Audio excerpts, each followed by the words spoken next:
नमस्कार। आज मैं आपको त्रिपुरासुर वध की महागाथा सुनाऊंगा। बहुत समय पहले की बात है।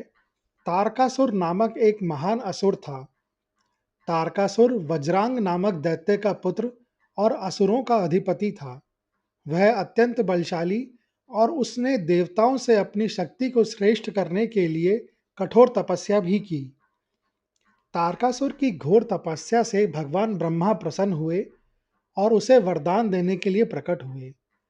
तारकासुर ने वर मांगा कि उसे कोई न मार सके, पर अमरता असंभव थी, इसीलिए उसने यह वरदान मांगा, मेरा वध केवल शिव से उत्पन्न होने वाला पुत्र ही कर सके।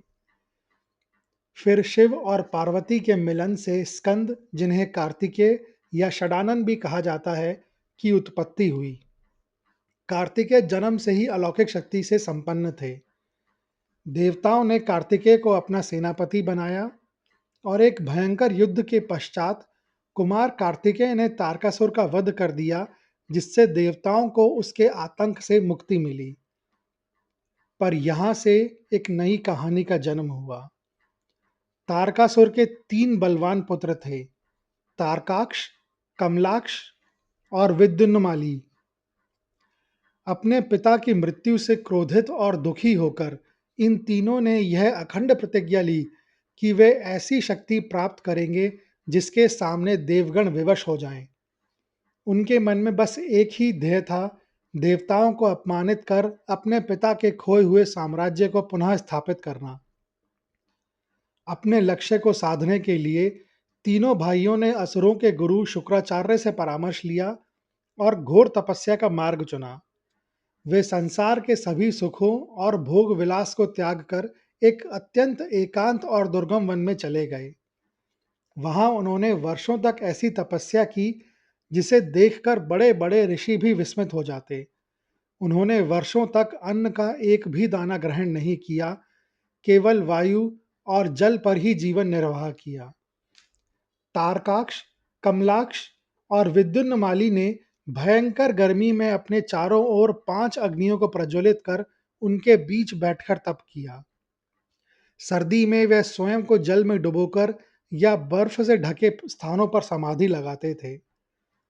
उनकी तपस्या की शक्ति इतनी प्रचंड थी कि उससे निकली ऊर्जा से पृथ्वी थर्राने लगी, आकाश में कंपन होने लगा और देवतागण भयभीत हो उठे।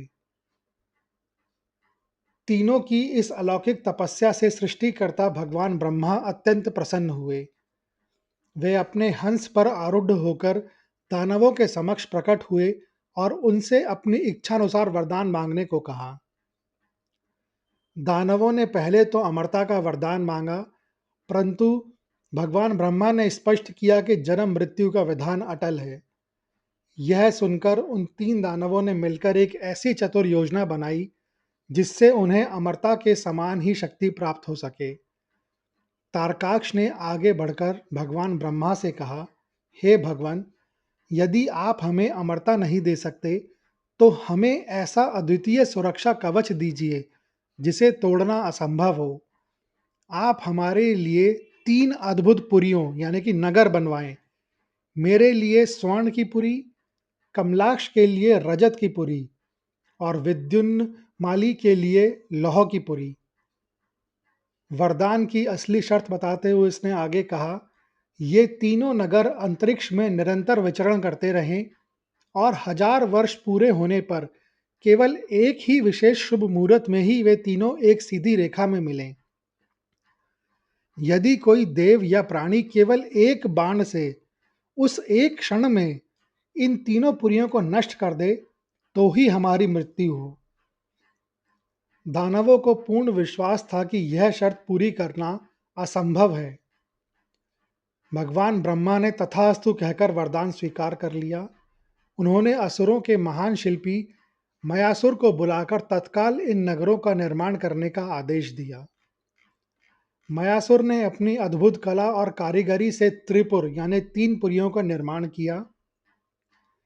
ये नगर केवल धातु के ही नहीं थे, बल्कि अस्त्र शस्त्रों से सुरक्षित, ऐश्वर्य से भरपूर और तीव्र गति से विचरण करने वाले उड़ते हुए किले थे। वरदान और नगरों की शक्ति पाकर तारकाक्ष, कमलाक्ष और विद्युन्माली का अहंकार अब आसमान छूने लगा। इन तीनों नगरों और उनके स्वामी को सामूहिक रूप से तिरुपरासुर कहा जाने लगा। यहीं से उन्होंने त्रिभुवन यानी तीन लोक में धर्म का नाश करने और देवताओं को प्रताड़ित करने का कार्य शुरू कर दिया, जिसमें आगे चलकर महादेव शिव को हस्तक्षेप करने के लिए विवश किया। वरदान मिलते ही तीनों भाइयों ने उन नगरों में निवास करना शुरू कर दिया और तिरुपरासुर के नाम से कुख्यात हो गए। उनके नगर उनकी इच्छा अनुसार विचरण करते और जहां भी जाते वहां आतंक मचाते। उन्होंने स्वर्ग लोक पर धावा बोला, इंद्र को उनके सिंहासन से हटा दिया और देवताओं को उनके पदों से निष्कासित कर दिया। पृथ्वी पर ऋषि मुनियों के यज्ञ को रोका गया, मंदिरों को तोड़ दिया गया और संपूर्ण ब्रह्मांड में अधर्म और अराजकता व्याप्त हो गई। सभी देवताओं ने मिलकर तिरुपरासुर को रोकने का प्रयास किया। उन्होंने विभिन्न अस्त्रों शस्त्रों का उपयोग किया, परंतु विचरण करते हुए नगरों को भेदना असंभव था।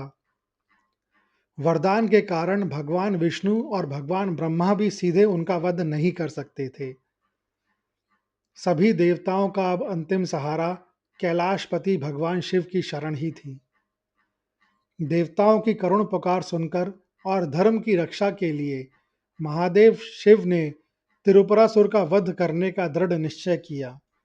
चूंकि यह कार्य असाधारण था, इसलिए देवताओं ने एकजुट होकर भगवान शिव के लिए एक ऐसा रथ बनाया जिसमें संपूर्ण ब्रह्मांड की शक्तियां समाहित हों।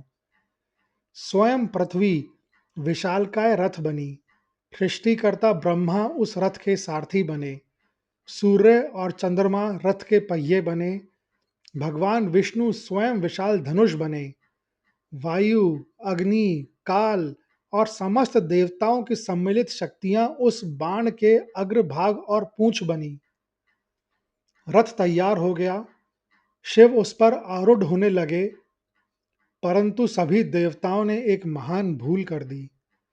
उन्होंने प्रथम पूज्य भगवान गणेश का स्मरण और पूजन नहीं किया।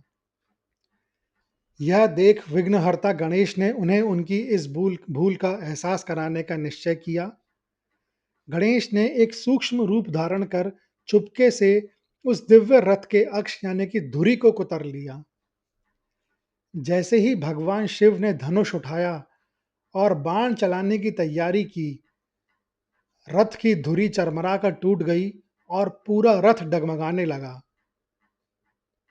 सारथी ब्रह्मा ने तुरंत ध्यान लगाया और उन्हें भूल का कारण समझ में आ गया। उन्होंने महादेव को स्मरण कराया कि उन्होंने शुभ कार्य के आरंभ में विघ्नहर्ता की वंदना नहीं की है। महादेव शिव ने तुरंत अपनी भूल स्वीकार की। उन्होंने वहीं रथ से उतरकर विनम्रता के साथ भगवान गणेश की स्तुति और पूजन किया। भगवान गणेश प्रसन्न हुए और टूटी हुई धुरी तुरंत ठीक हो गई। शिव पुनः रथ पर विराजमान हुए। वह शुभ घड़ी आ गई जब 1000 वर्ष पूरे हुए और तीनों नगर स्वर्ण, रजत और लौह अंतरिक्ष में एक सीधी रेखा में एक ही क्षण के लिए स्थिर हुए। महादेव ने अपने विष्णु रूपी धनुष पर काल रूपी बाण को साधा। उन्होंने एक प्रचंड हुंकार भरी जो तीनों लोकों में गूंज उठी। उन्होंने संपूर्ण ब्रह्मांड की शक्ति को उस एक बाण में केंद्रित किया और उसे वेग से छोड़ दिया। वह अग्निमय बाण तीनों नगरों से होकर गुजरा।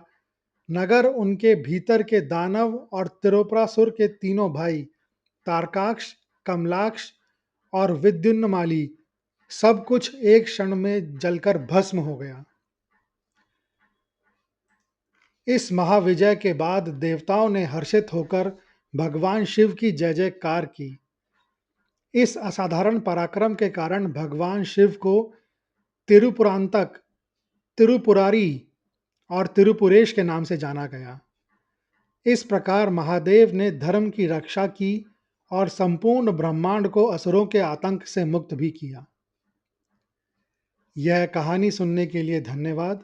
अगर आपको यह कहानी अच्छी लगी हो, तो कृपया इस वीडियो को ज़्यादा से ज़्यादा लोगों के साथ शेयर करें, लाइक करें व चैनल को सब्सक्राइब करें। कमेंट्स बॉक्स में लिखें, ओम नमः शिवाय।